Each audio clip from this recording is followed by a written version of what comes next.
And you may have noticed, for those of you who just joined, Aizik and Bracha's Chasana, as we say it in Hebrew, their wedding. We want to welcome you. You're in for a real treat for those of you who have never experienced this in person, because obviously getting married is perhaps the holiest thing a human being can do. And two halves of one soul, not only uniting, but reuniting. Two halves of one soul that were one and coming back together. And that's why you may see that Hebrew book, that Sefer, the holy book, on the table, which includes in it the Chassidic discourse, which Aizik said, I'm sure, so beautifully. It's preceded with what's called a hachana niggin, a preparation niggin, which means before you're about to say something so personal and so sensitive, we need to be prepared. So they said a preparation song, and after they finished the Chassidic discourse, after Aizik said it, then you sing a very happy song, because these words really, once you internalize them and study this discourse, you're supposed to carry with you the rest of your life to understand the basics of marriage, the basics of a true holy relationship, which is an art. So this is the same discourse I said by my wedding, and this is customary by every wedding in Crown Heights, that the groom says this wedding. As you can see, Rabbi Manis Friedman, the grandfather of the chassan, sitting there. He's talking to one of his grandsons, and Bracha's father sitting there. And the groom looks like he's having a grand old time, seeing old friends and getting ready for the big moment, which is to go into the bride, cover her face with a veil, and then from there they'll be making their way to the chuppah ceremony.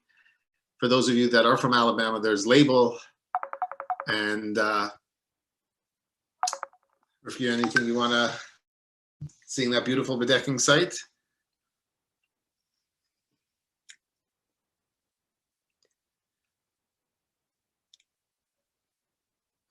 This is just the best day. The best day of a person's life is this wedding day, the holiest, best, happiest day. And then it gets better from there. We're so happy for Aizik and Bracha. What unique insights have we learned, and obviously we're very close to your uncle, Rabbi Manis Friedman. And we've discussed this idea of marriage based on Chassidic philosophy a lot over the previous years. Anything that comes to mind that we've discussed as we're watching them getting ready to go to the next room? So obviously, just as important to know before we hear from Rivki, is the bride and groom have not seen each other for a week now, because in the preparation and getting ready to get married, it's obviously a time of contemplation, a time of spiritual preparation. And, obviously a bride and groom, because of what they're about to embark on the rest of their life, there could be distracting, especially the week before. So there's like sort of this isolation period before they're supposed to be unified for the rest of their life. They take this week before and they sort of concentrate on anything they have to do to prepare themselves mentally, even physically. Obviously, there's so much ready to be done. And it's also to feel the difference between being single, being two separate beings, separate lives, and then the merging, feeling the oneness. By taking that break, it really helps you feel that difference from two to one. And that's what we were saying. She's about to cover her face with the badekin. He's about to cover her. It's because what part of us wants marriage? Why is marriage necessary? What does marriage come to fulfill for us? It's really fulfilling our deeper desire to not be alone, to have someone else. That is what's happening right now. They're going from being two separate people with two separate lives, and they're merging together into one life. This is a soul yearning, and if they can tap into every day of their married life to be able to remember this moment, going from being two to one, and every day, no matter what's happening in their day, the struggles of the day, you remember, we're together. We have what we set out for. We're together. We couldn't be happier. It's also customary as the bride is awaiting the groom's entrance. She sits, as you can see, in a specified chair that she's waiting for the families to come together, different guests, and she'll be saying some Tehillim, some Psalms from King David. Obviously, in Judaism, Psalms by King David hold a very special place. We say them at the holiest times. They're obviously holy poetry composed by King David himself, said in the most happy times and the most challenging times that King David had throughout his life. And so you'll see, if you're able to get a closer look at a certain point, she'll have the book of Psalms. And right now, family members are coming over. I'm sure some of them she hasn't seen in a long time because of COVID and reuniting in such a special way. I'm sure it's a beautiful moment. For those of you asking for better camera angles and audio, it's all going to be provided shortly. We're just muting it to make sure that there's not too much static and noise in the background. Again, if those of you just joined, my name is Rabbi Yoni. It's my wife, Rivki. We're coming to you live from Florida, Boca Raton, Florida. And we're Isaac's cousin. Isaac's cousin. And here we go, the moment we've been waiting for. The groom is approaching. Getting the audio on? And we're going to get the audio in 1 second.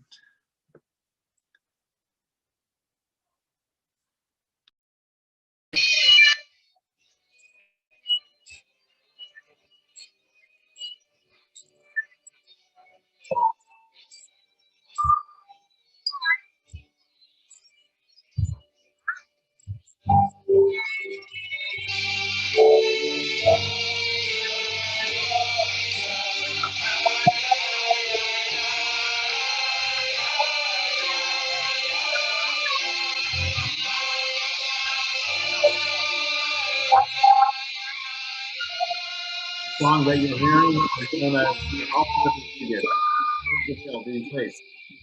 On the face, the Alter Rebbe was the face, and the lineage of Chabad is a special song, and only at special times. Father is now going to bless the bride. That's the father of the bride. And now her future father-in-law, very near future father-in-law, is going to come give her a blessing as well. He'll hold his hands over her head, or sometimes they do, sometimes they don't, giving the special blessing to the couple that they may build an everlasting edifice in the house of Israel. And as you can see, the bride is now receiving a blessing from Rabbi Manis Friedman from It's Good to Know. And very special moment, a blessing that will last for them for the rest of their lives.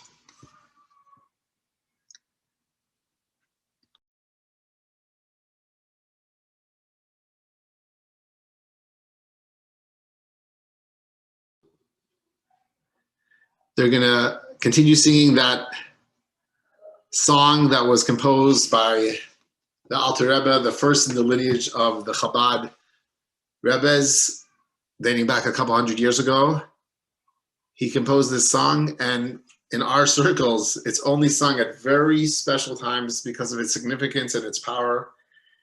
And for example, a wedding is one of the times that you're able to sing the song. And now the groom is going to be ushered from where the bride is sitting to 770 Eastern Parkway, where they're going to have the chuppah. The chuppah literally means canopy, because the canopy will unite the bride and groom under the canopy, and that's where the actual wedding ceremony will take place. It will be performed by a rav, a rabbi, and he is called the Mesader Kedushin, he who organizes the order of the marriage ceremony. And they'll say the blessings, they say 7 blessings, they drink wine, and that's where the groom, Isaac, will place the ring on Bracha, the Kala's finger. Why does he place a ring, significance of a ring, and how it relates to the chuppah ceremony? And please, if you have any questions, please feel free to share them in the chat. We're going to try to do our best.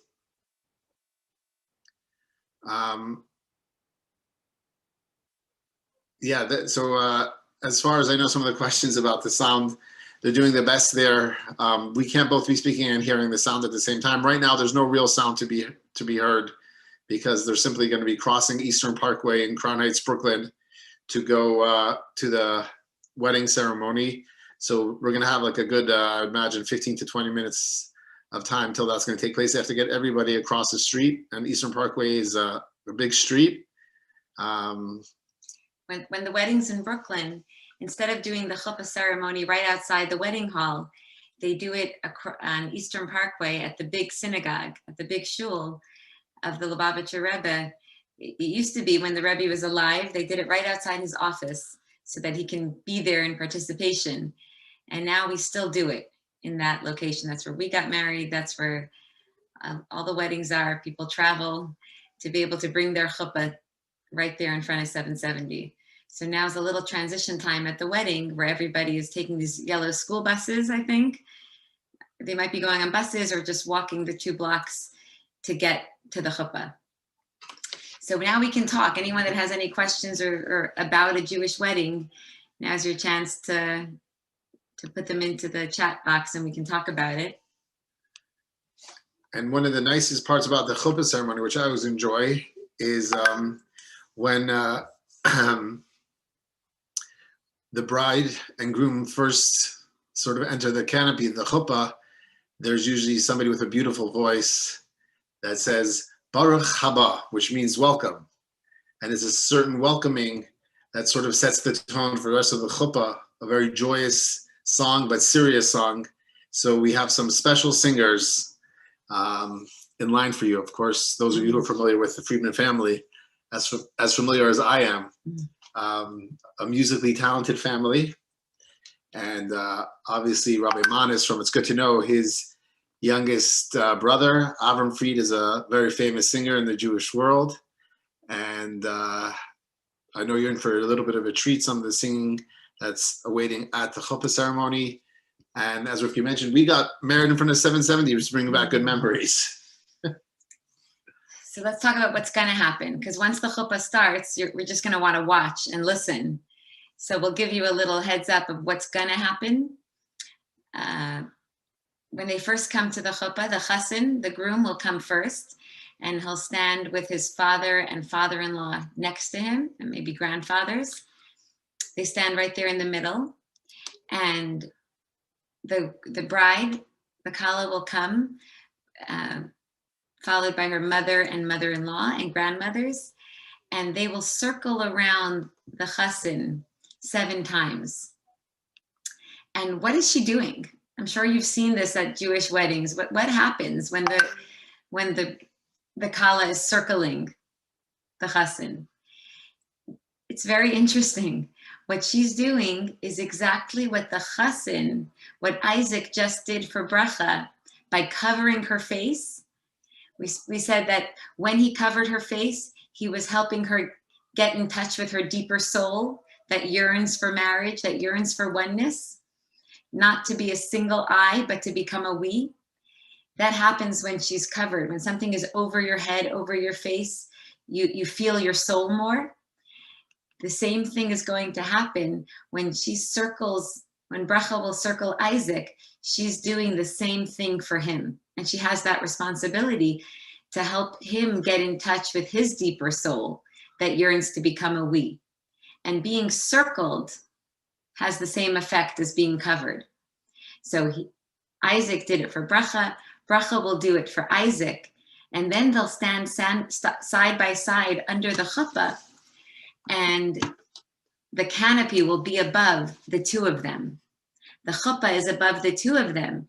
And that's God saying, now I'm helping both of you get in touch with a deeper part of your soul by asking you to stand under this canopy. That's another way to be under something, and that helps you feel your soul. And it's God doing his part, saying, I'm going to help you stay in touch with your deeper soul, with the part of you that wants to be a we and doesn't want to just be an I. The chuppah will do that for you now. And in that place under the canopy is where the two of them have the strength to go from being an I to being a we. Thank you. And we just got some questions about people who are unfamiliar with 770 and where the chuppah is taking place. A little unfamiliar with Crown Heights neighborhood, so we'll just explain briefly about the location. Especially, I used to be and still am sometimes a tour guide in Crown Heights. Oh, look at that! So we have a nice shot of the chuppah there, and that's actually the courtyard of 770, which has an interesting history. That specific courtyard, because the Lubavitch movement, the Chabad movement, came to the United States in 1940. The previous Lubavitcher Rebbe, the sixth in the dynasty of Chabad, he actually escaped from Warsaw, Poland.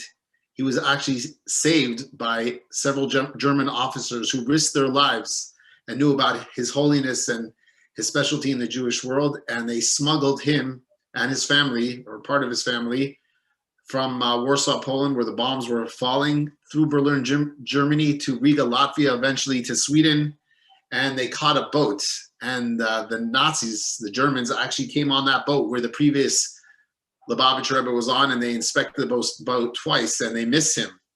And he made it safely to the shores of the United States in 1940. And when he arrived, everyone said, where do you want to relocate to? He was offered to move to Muncie and to Lakewood, very suburban areas, obviously, in the 1940s. And he said he wants to come to the heart of the action, which would be in Crown Heights, Brooklyn. Crown Heights was a very upper-class, affluent neighborhood. A lot of the Jews who first came in through Ellis Island and the Lower East Side, if you had a little more means, you made your way out to Brooklyn, which is the suburbs, which is hard to imagine. And they came in 1940, and they needed a building, a house to relocate to. Suddenly, 770 became available, and they were about to sign on the dotted line. The Chabad movement now relocating its Chassidic court to 770 Eastern Parkway. And that's when every neighbor on the block that we're looking at now, if you look further down at the houses on that Eastern Parkway service lane, they wanted to block the sale. They didn't want to have a Chassidic synagogue, activity, dancing, partying, noise, garbage, I imagine, at some points. So they went to each neighbor on the block to sign a petition to say, no, you can't have a synagogue here. And they came to that last house, which you can see half of it now, which is next to the chuppah. And there was a Dr. Shapiro, a dentist, living there. And they said, here, this is the last signature. We need you to sign this to block this transfer to this Chabad Lubavitch Chassidic dynasty. And he looked at the petition as he was standing very close to that courtyard on his front steps. And he said, do you know what's going on in Europe right now? Our brothers and sisters are being slaughtered. And you want me to block the sale and not welcome a Jewish community? Not happening. He took the petition, he ripped it up in front of their face and cast it into the air. And because of that, the sale was not blocked.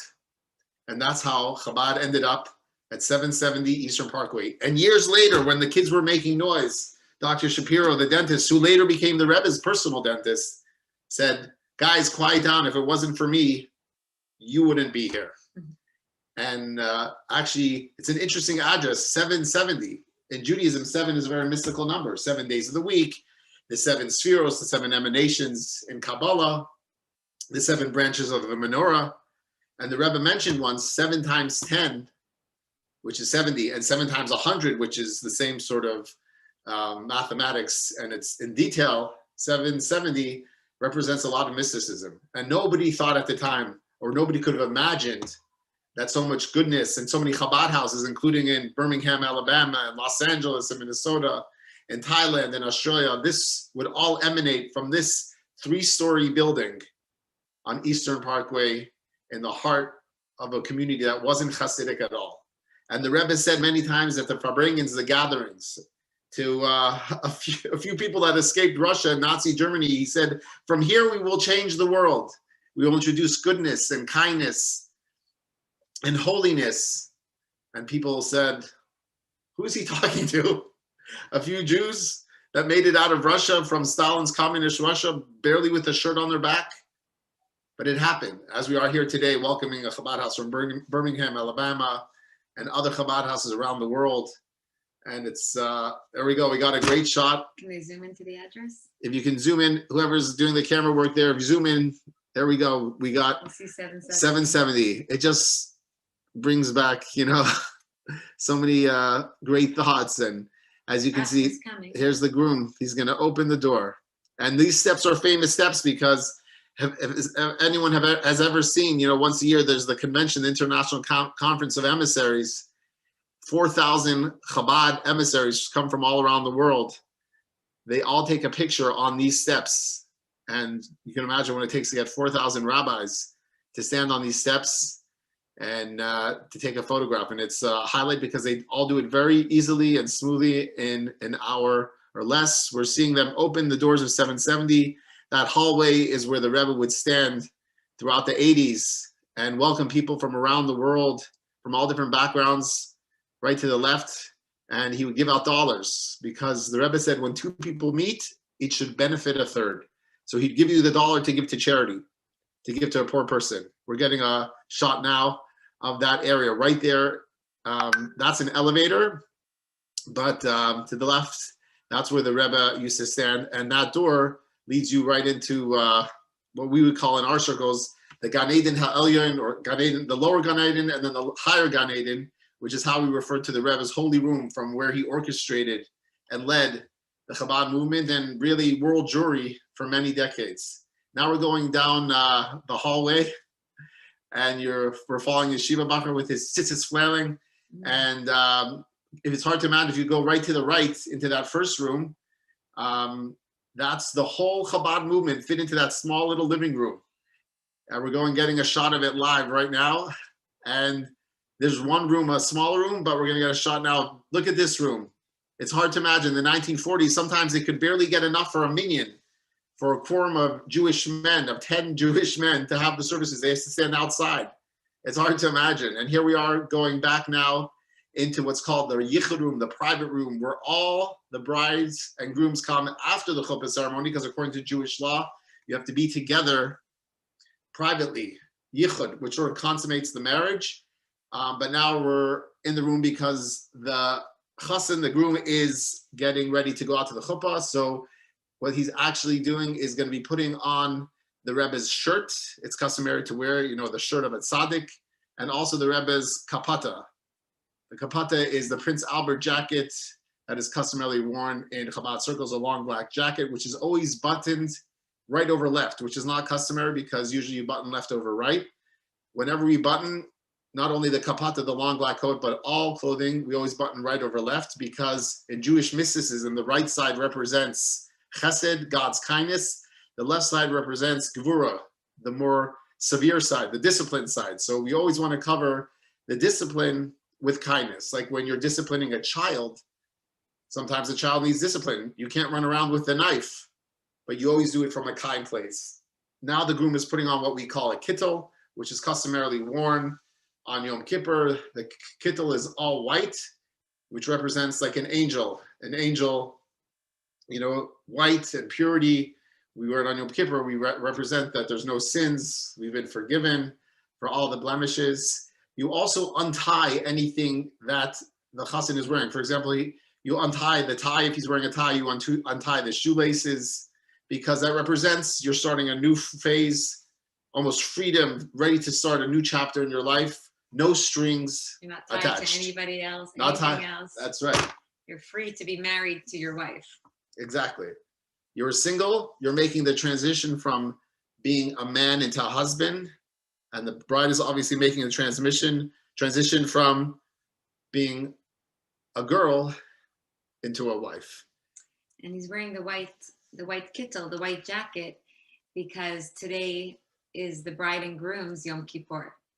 It's their day of judgment, their day of repentance, and they're white like an angel, free of all sin. Anything that came before this day is wiped clean. It's a new slate, a new beginning. And it's a good time also when the father and father-in-laws will actually whisper into the ear and give the groom guidance, a thought to think about, which you'll carry with you the rest of your life. It's interesting. This room also is, when it's not being used for wedding purposes, it's a room in 770 in the Chabad movement where the boys come to get tested on their ordination, their smicha. So you get tested on 5 parts of Jewish law. And brings back good memories, that room, because I used to sit in the benches in the other room, and study every day the different parts of Jewish law, the laws of Sabbath, the laws of kosher, and then you'll walk into that room and the rabbi will be waiting for you and he'll give you a scenario. What happens if a piece of meat falls into a big pot of milk? Is the pot of milk kosher? Is the piece of meat kosher? And you sort of have to diagnose, because it depends. Obviously, there's all these different details. And that's what happens. Now we're seeing a Birchas Kohanim, the priestly blessing. Obviously, the Friedman family, Rabbi Manis Friedman and his son Yossi, it goes through the father, our Kohanim, giving the priestly blessing. And we're going to get audio here in 1 minute. To capture, they're going to sing the song that was sung before the Alter Rebbe's Nigun, the song which has no words, because sometimes things are higher than being expressed in words. Words could be limiting. So a nigun literally is a song that comes from the soul, and it will usher the groom to the chuppah. It will continue to usher the bride as she comes to the chassan. She'll circle the chassan 7 times, mystical sort of ceremony. And we're going to unmute so we could get some of the live sound.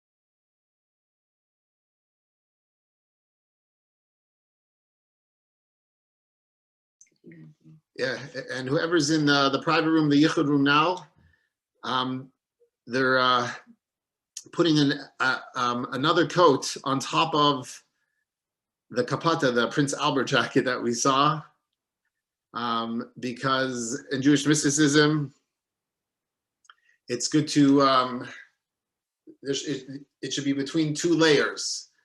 For example, when we wear the tzitzis, the 4-cornered garment with the strings, according to Jewish mysticism, it should be layered between 2 layers. So that's why in Chabad we wear an undershirt, we wear the tzitzis, and then we wear a regular shirt.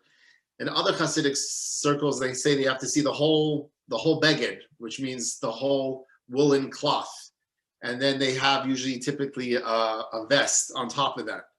So it's important. So what's being covered in 2 layers? It's the kittel. The white kittel. Yeah. The white coat has to be covered with another black coat. And we're going to get you audio right now.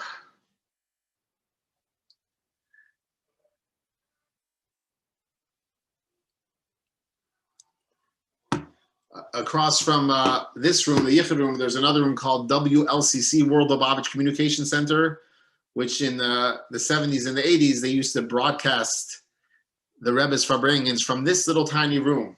It was actually produced by 3 Israeli boys who figured out the technology in 1970 to take what the Rebbe was saying live downstairs and through conference call, allow the rest of the world to listen simultaneous broadcasts. So that room is called WLCC, World Lubavitch Communication Center. And of course, as the movement expanded in the 70s and the 80s, that's when they renovated underneath 770. And that's the main area which we refer to now as 770, this massive open hall, which can hold thousands of people, where the Rebbe conducted the Farbrengens from. But it all started off in this house. And the Rebbe actually mentioned once, if you would get a shot from the outside, maybe we'll get it soon, there's 3 stories to the house.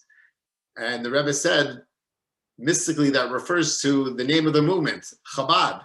Chabad is an acronym for Chachma, Bina, and Das, which means wisdom, understanding, and knowledge. Chabad is the acronym. That's why we call it Chabad. And that's actually sort of why 770 had those 3 levels. And it's even more interesting that it was very rare for a house in 1940 to have an elevator in the actual house. But this was owned by a Jewish doctor. And if you look now, as we go through the hallway, you'll see that there's an elevator right at the entrance, which was amazingly helpful for the previous Rebbe, who was imprisoned and beaten badly by the communists. And they came and it had an elevator to take him upstairs. There we go. There's a shot of the elevator. And it was just so helpful to have the elevator in the actual house, which is also very interesting to know. We're opening the front door of 770, and we're going to go to the left. Now those windows, that's where the Rebbe's secretariat sat, and they would be in charge of the communication and obviously taking care of anything the Rebbe needed. And here we are getting a live shot of the chuppah, and people are waiting for the groom, who seems to be coming momentarily. And I see the blue canopy back there. the little canopy, the chuppah. And the chuppah has to be open to the sky. Now, this is where they also have the grand sukkah on the holiday of tabernacles. 770 needs a massive sukkah. So this is where the sukkah usually is around a month or two ago when Sukkot was. That's where they had this sukkah. And we're under the stars to sort of express that the possibilities and the potential of a marriage and children and grandchildren and great-grandchildren, infinite blessings should pour down from heaven. And it's not mandatory. There are other Orthodox circles in Judaism where they don't have the chuppah outside. So it's not like it's a must, but they have the chuppah inside.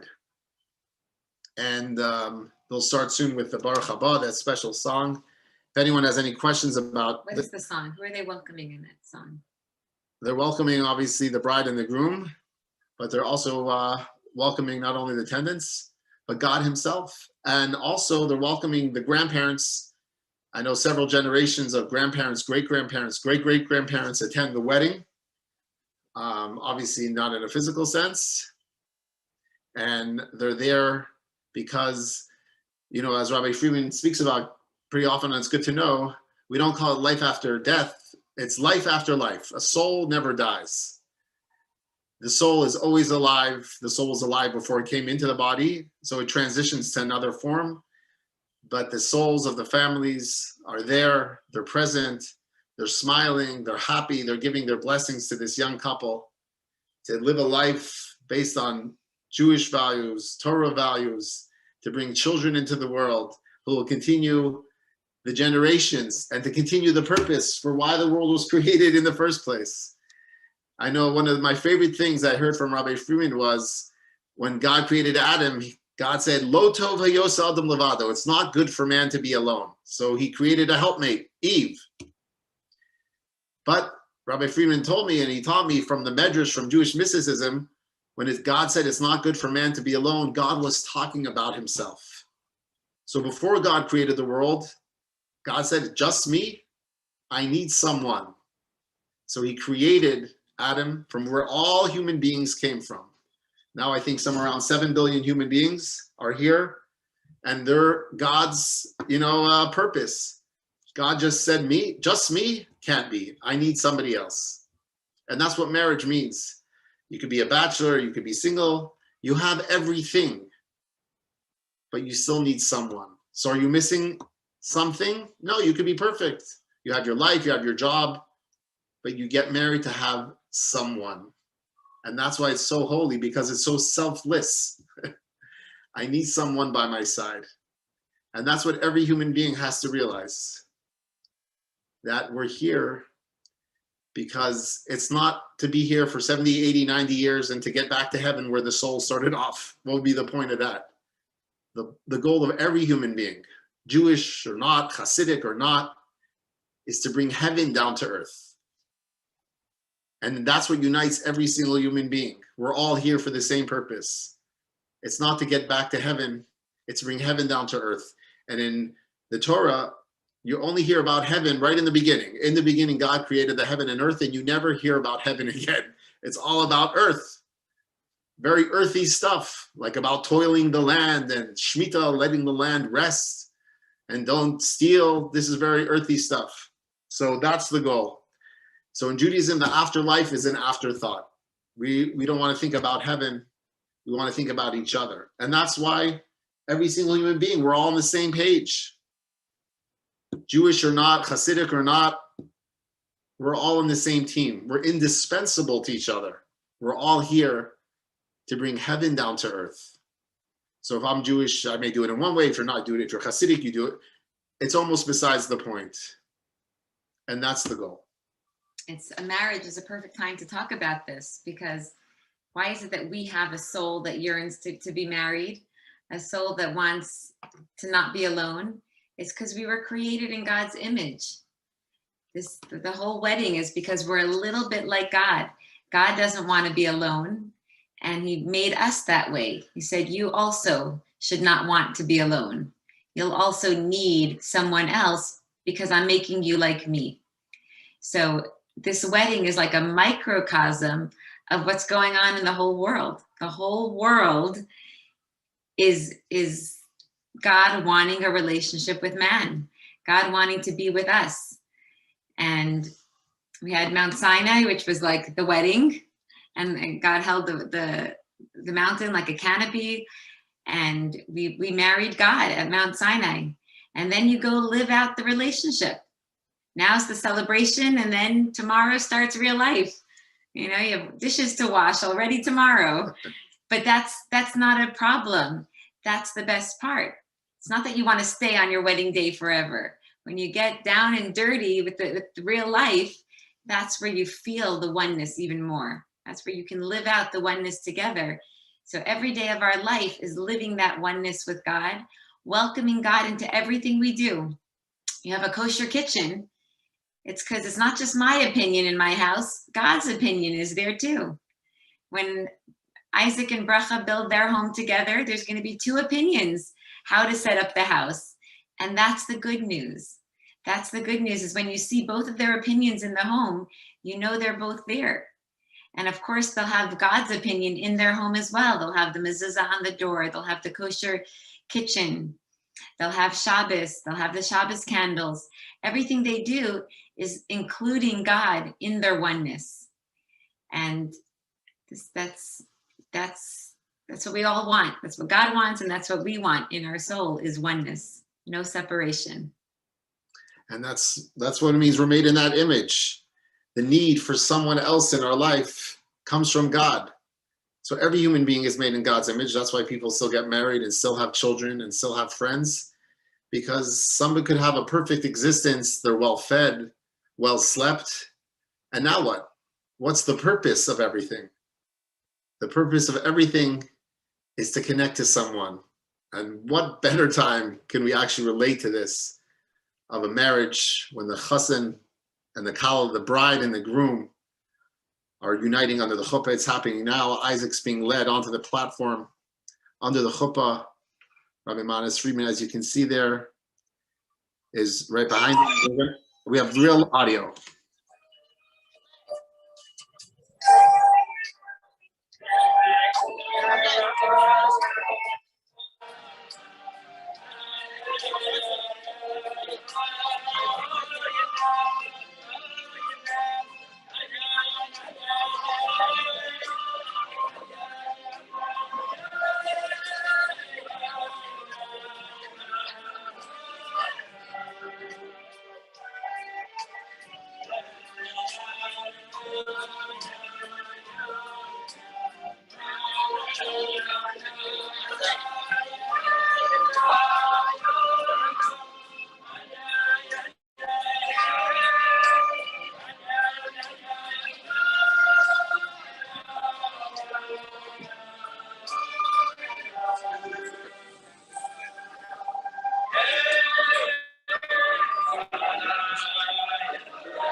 As the bride circles the groom 7 times, Rivki, why 7 times?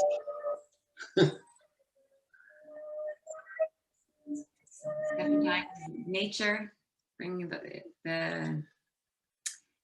bringing all parts of him along. We were saying before, elevating his soul, bringing him to his deeper soul that wants to be married. So she's getting to each part of him with each circle, each one of his emotions, and bringing the deeper soul in touch with every part of his emotions, so that, you know, the moment you're not in touch with your deeper soul, then what you feel and what could happen in marriage is, you know, it's got to be my way, or why are you here? Why are you taking up space? But it's not about that. It's about always feeling the pleasure in the other one being there. And that happens when you're in touch with the soul.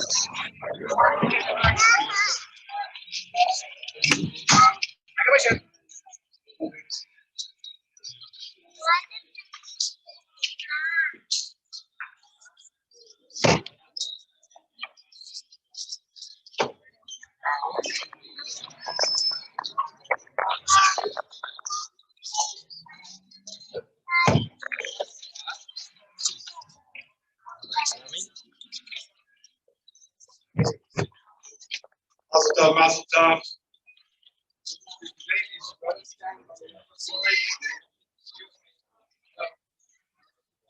Welcome to Boston. Kindness and Agnes. No jokes over here. It's a hook,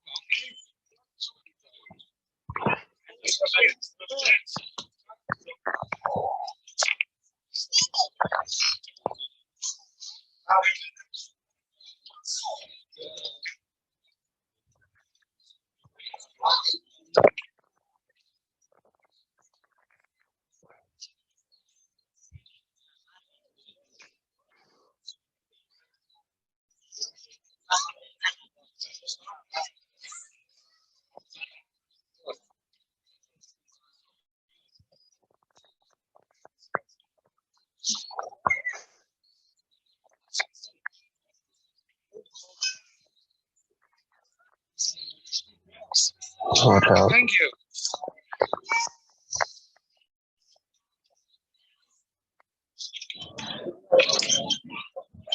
Before we begin the chuppah, I want to welcome the neshamas that are here with us from Gan Eden. beginning with the great Untitled Chapter, Kala's grandfather, the Chaim Sarabransky, the Chassid's maternal grandparents, Nanu and Madi Chanoka, that is Dr. Yaakov and Mrs. Bina Chanoka, Kala's grandmother, Masada Mishalovin, the Chassid's maternal grandparents, Zayda and Bobby Gordon, Shalom Bad,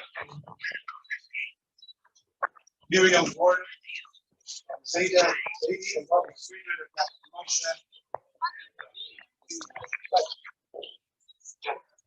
and Jefferson Miriam Friedman.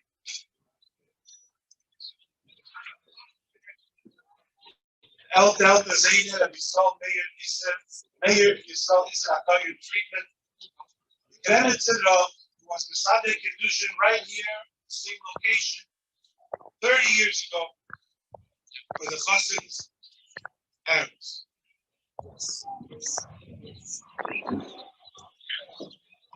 Want to begin with Birchas Koyanim? You can ask the Chassid's brother, Aryeh Leib Machoy Friedman, to lead the Birchas Koyanim. All the other Koyanim that are here are asking your brother from your place. Stop with the red ladder, no one's there, let's Koyanim.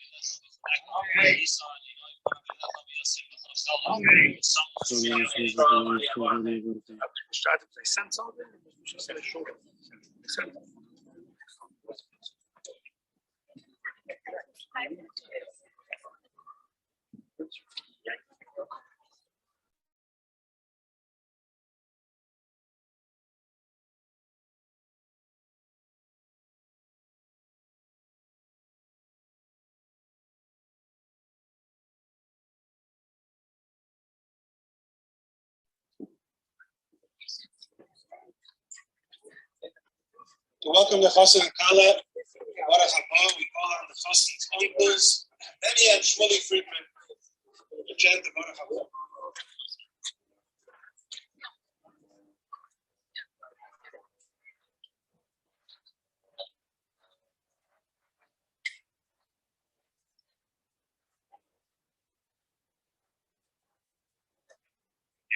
Videos ready.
The head shliach to the state of Alabama, and the Chassid's great uncle, practically raised the Chassid. He is honored with reading the Rebbe's letter to the Chassid Katz.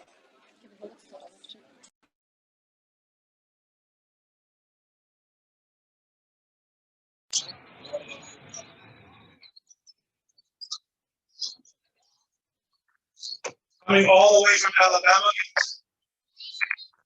to read the letter that the Rebbe sent to my parents who were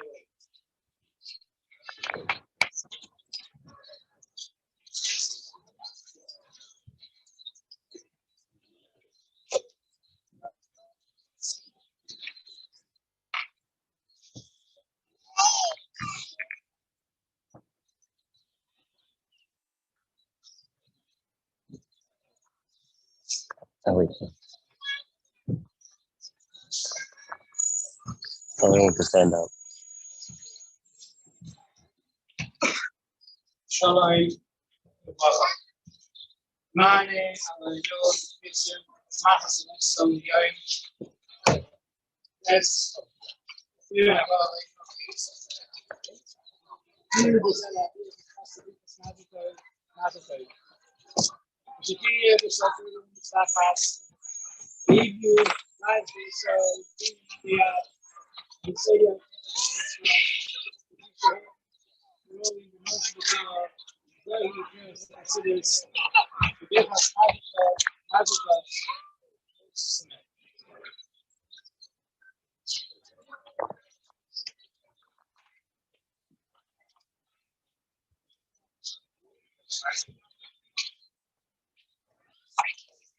Rabbi Shalom Reichik,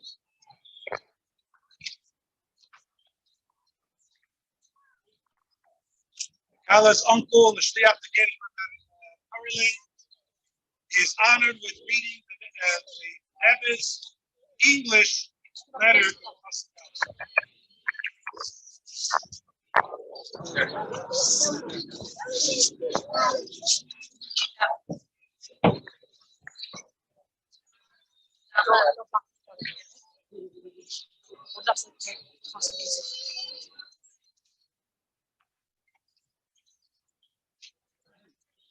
By the grace of God, Mark reading some blessings, reply to your notification on the day of the wedding to take place. With God's help, I send you herewith my prayerful wishes that it take place in the happy and auspicious hour, including everlasting show based on the foundation of the Torah mitzvot as they're illuminated with the inner light of the Torah and as the teachings of Hasidus, the blessing of Mazel Tov, and every signature.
Hello. The exclusion of all of the witnesses, we call up Aizik Kiddushin. Rebbe Shliach to Shanghai, China, by Shalom Greenberg, and Shliach in the Friendship Circle of Los Angeles, Rabbi Mickey Rapman, are asked to join us here under the hook.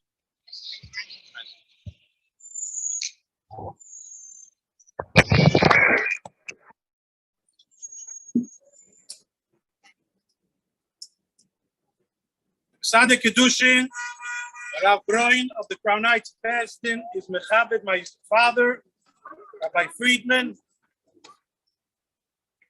who teaches Hasidus to thousands of people. He's the dean of Beis Chana Women's Institute and Isaac's beloved Zayd.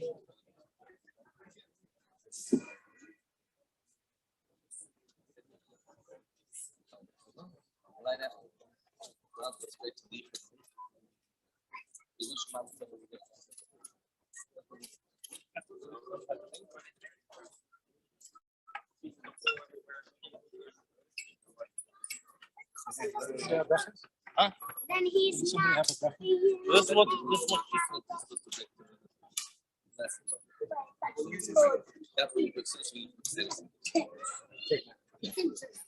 But if you want to get a sip from that one,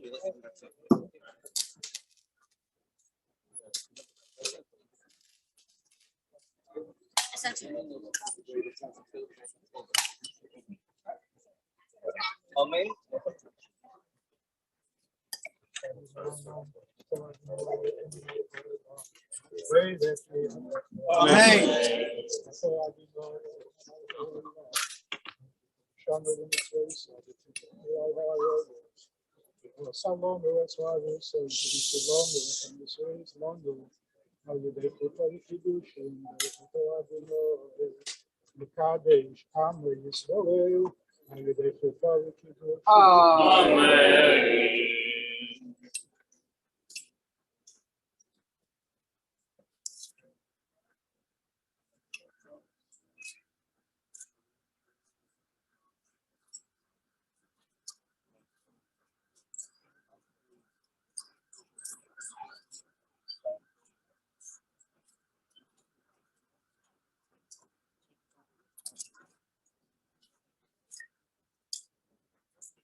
Chaim Yaakov Dolphin, uncle of the Kala and a speaker and an author, is honored with reading the Ksubah.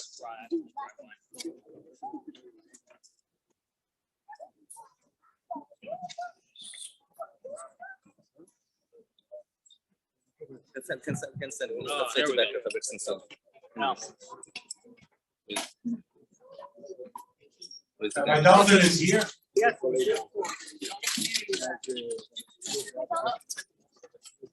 Yeah. You did very well last.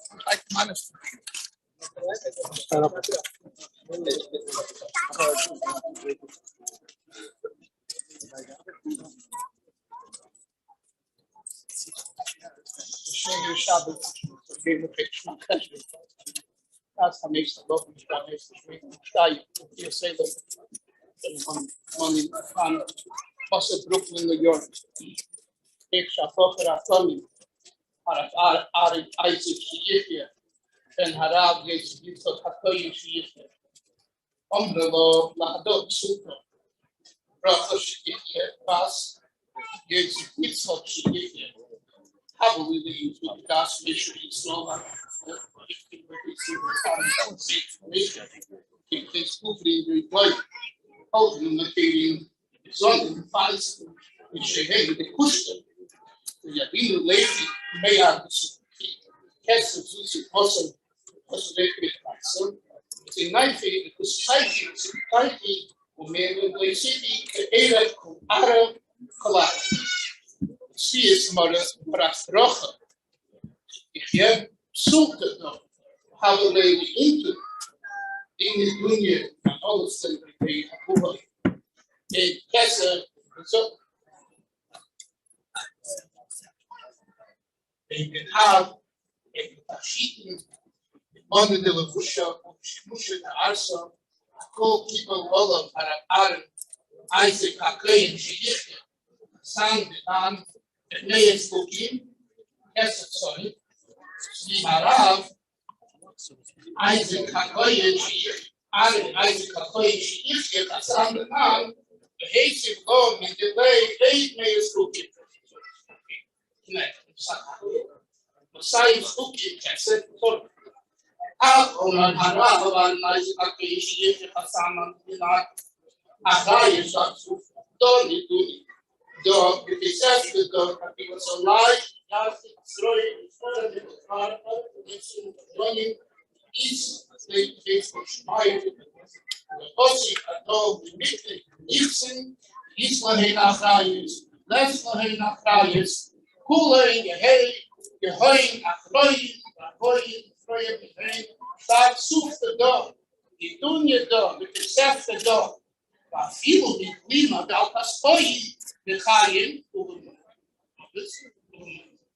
in Yemen the Nan, Ulam, Bachayim staat zoef the dog, is doen je dog, beseft de dog, Ibalolo, Haraparim, Aizik and Bracha Friedman, the Nan, the Chaim goes for it, Subis, the beseft is in the human nation, the soil of Suyim, the Pitum, Tachomim, the Lokit Asmachto, for the Lokit Aizik story, the Yoni, Ikonino, mit Harav, an Aizik Sheyechia, ben Harav, Yetzik Yitzchak HaKoyin Sheyechia, Sandy, the Morris Bracha Sheyechia, das Rabbi Yitzchak Sheyechia, so the dog, the whole month, the first year, the month of Kosh, you can pay a Hochschor, the Kayan, from the Shinin, Mishpachas, Ben Harosh, Yetzik Ben Harav, Yitzchak Mishpachas, right all day.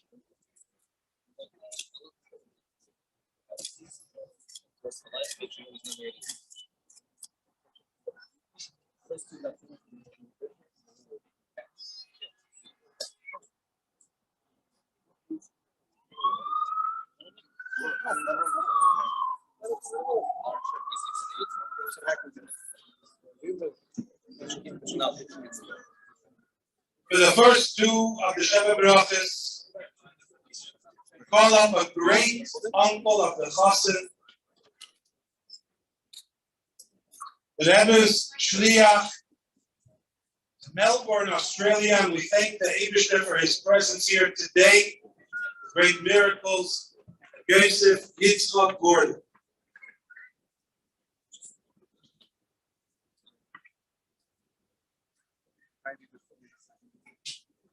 Baruch atah Adonai Eloheinu melech haolam b'nei pri hagafen. Baruch atah Adonai Eloheinu melech haolam sha'akol baruch mitvaydei.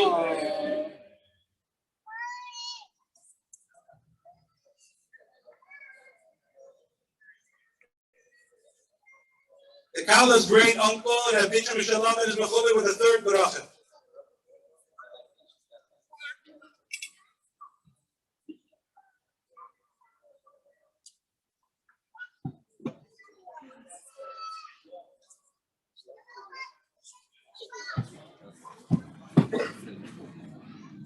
Baruch atah Adonai Eloheinu melech haolam b'nei pri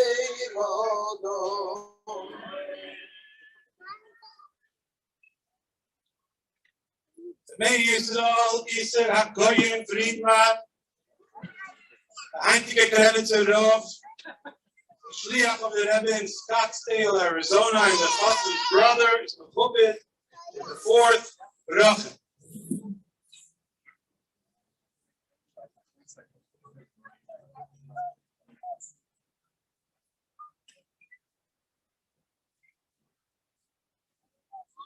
Baruch atah Adonai Eloheinu melech haolam asher yotzar es adam b'tzalmai v'tzelem t'mustav nisoi v'iskinol lo yimeinu b'nei b'yad. Baruch atah Adonai v'yitzer Adonai. Rabbi Eliezer Rivki, a Shliach of the Rebbe in Toronto, is mechubed. The Kala's uncle is mechubed. The fifth bracha.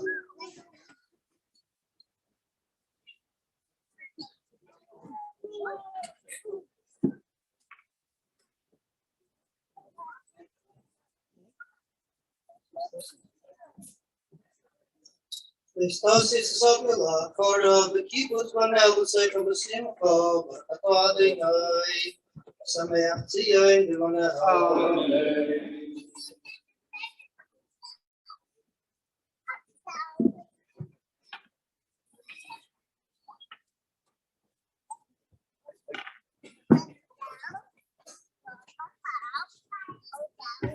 Yitzchak Hanoka Rabbinic Authority at the OU, at the OK Kosher Laboratories, and the Chassid's uncle is mechubed with the 6th bracha.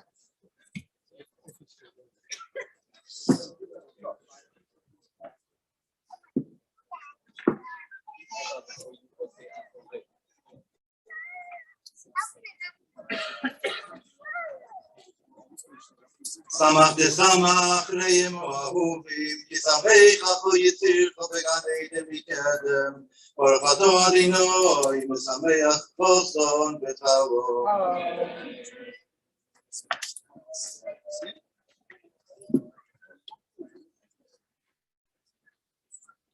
Rabbi Menachem HaKoyen Cohen, Rabbi and Youth Director in Los Angeles, California, and the Kala's brother-in-law, is mechubed with bracha achrit.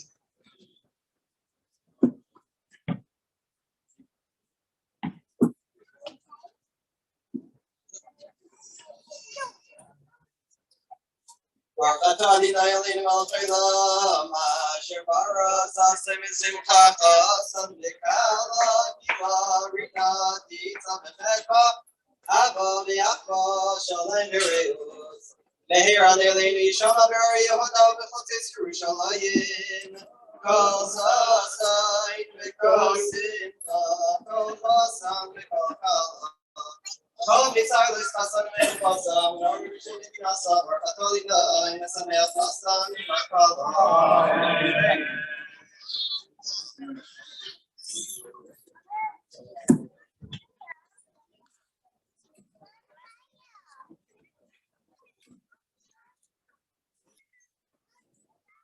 Amen.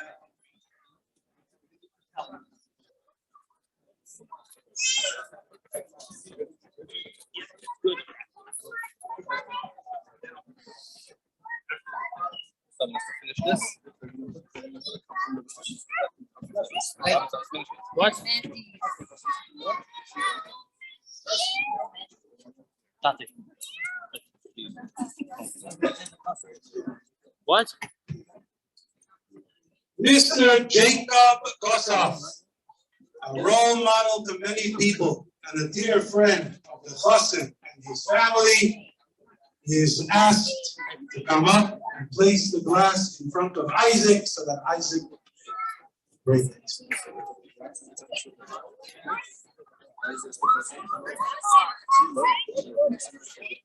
What? With your heels. Using the break the glass, because remember you had that times. We break the glass. Remember, even at the time of marriage, you remember that the temple has not been rebuilt.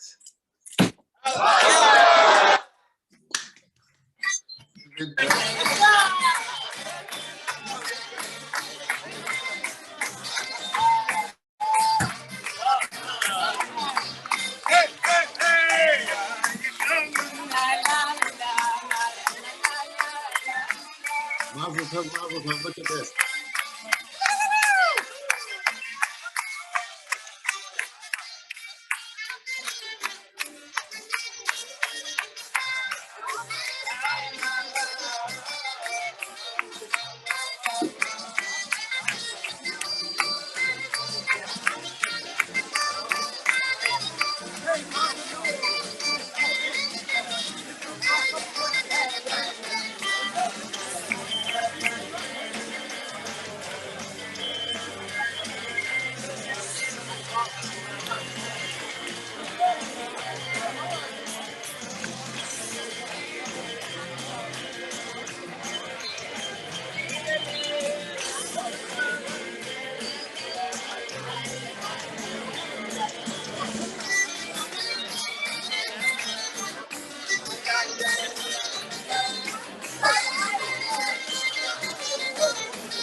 Okay, everybody, welcome back. Wow, you can feel the joy through the screen there.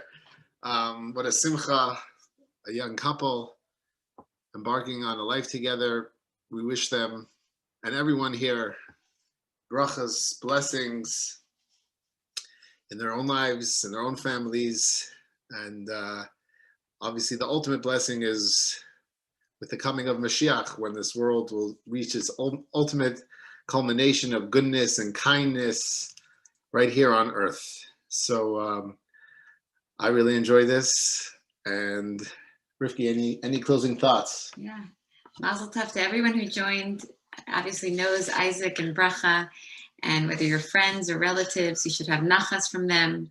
Seeing unity, even if it's not you, it brings us such joy to see a couple so happy to be together. It just brings everyone joy, all of you, friends and relatives, and the world. This is what brings blessing to the world, when each home, each couple are so happy to be together and enjoying each other. This is what will make the world the way God wants it to be. From one home, we reach each home and cover the whole world. And that's why God desired a dwelling place in this world. This world should be his home, where he should be able to be himself. And himself means truly one with the people that are in this world. The chassid and kala, as you saw there, were going into the private room there. Obviously, according to Jewish law, there are the laws of yichud, the laws of privacy, that a man and woman are not allowed to be alone in a room together. Actually, from the time that a boy is 9 years old and a girl is even 3 years old, you're not allowed to be in a room. That itself is considered intimate. So for them to be allowed in a room together behind closed doors is obviously showing that now they are one. And from there, they will cross the street back across Eastern Parkway to the Jewish Center, as it was once known. It was a huge conservative synagogue. Now it's the Ola Torah school, and they will dance and they will sing. Local boys' school. And Eastern Parkway is such a busy street. And it's actually interesting, the history. I know somebody liked the history of Crown Heights. I'll give you a little more here. They built actually these parkways east to west, which obviously east towards Jerusalem, and north to south. Ocean Parkway went north to south. So from Brooklyn and from Crown Heights, it spreads in all four directions to ultimately the goal of bringing Mashiach, the Messiah, and coming to Crown Heights in the 1940s, the early 40s. The previous Rebbe came in 1940. The Rebbe, the seventh in the lineage of the Lubavitch dynasty, came with his wife, the daughter of the previous Rebbe, in 1941. And they wanted to usher in this time of utopia of Mashiach. And think about it. Look at the name of the neighborhood that they moved to, Crown Heights. You know, if you want to bring Mashiach, you want to bring the Messianic redemption, what a perfect name for a neighborhood to move into. And even each street name is more messianic and more royal than the next. There's Crown Street, President Street, Empire Boulevard, Union, where the mikveh was, where the Rebbe used to use the ritual bath every day. And which county is Crown Heights in Brooklyn? It's in Kings County, not Queens. Mm-hmm. Queens is 20 minutes other direction, where the New York Mets play. And it's interesting, back in the 40s and the 50s, there was a very famous baseball team that played right in the heart of Crown Heights in Ebbets Field called the Brooklyn Dodgers. And they were called the Dodgers because there were trolley cars on Kingston Avenue, another royal name. Because if you didn't want to get hit, you had to dodge out of the way. So when the baseball team came, they called it the Brooklyn Dodgers. Of course, in the late 50s, early 60s, they moved to Los Angeles, and the name made no sense because in Los Angeles, they didn't have the trolley cars as frequent as they did in Brooklyn, the congested streets of Brooklyn. But Crown Heights was a happening place. And obviously the Rebbe took over the mantle of leadership in 1951. His father-in-law, the previous Rebbe, passed away in 1950. And it was a year lag time before the Rebbe accepted upon himself the mantle of leadership of the Chabad movement. And the mission statement that the previous Rebbe and the Rebbe said, America is nicht anders. America is no different. People were saying, this is America, land of the free. Judaism will never survive. Land of the free. Everyone's free to do what they want, especially the youth. And they said, America is no different. We can serve God in Russia and Poland and Lithuania and Latvia, and we could serve God right here in Brooklyn, New York, in the United States of America. And from Brooklyn, it spread to Birmingham. And here we are. Oh, we got a few words, I think, from the mother and the father of the groom. Mazel tov. Mazel tov. Thank you, our family, near and far at the wedding, even though it was on Zoom, but we look forward to celebrating with you in person, and we're so grateful that you were there. Thank you for being our family, for being so much part of our lives, with us to celebrate Aizik and Bracha. And we always celebrate together, in person, very, very soon. Amen. Thank you very much. Mazel tov. Mazel tov. Much nachas. Much nachas. And thank you for thinking of us to host this play-by-play. I've always wanted to be an announcer like this, you know, at a sports game. So this was even better at a wedding. If anyone has any questions, we'll try to do our best. If anyone about anything that you saw or anything about some of the history in Crown Heights and the Lubavitch relocation there, we'll try to do our best to answer.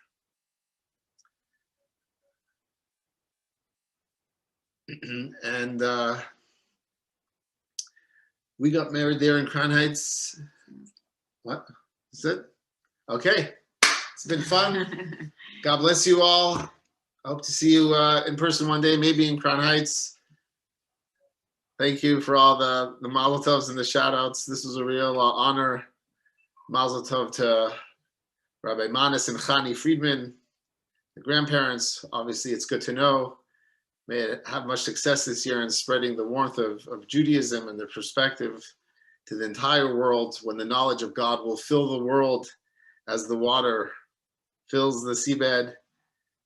And mazel tov And much nachas to all of you from Aizik and Bracha.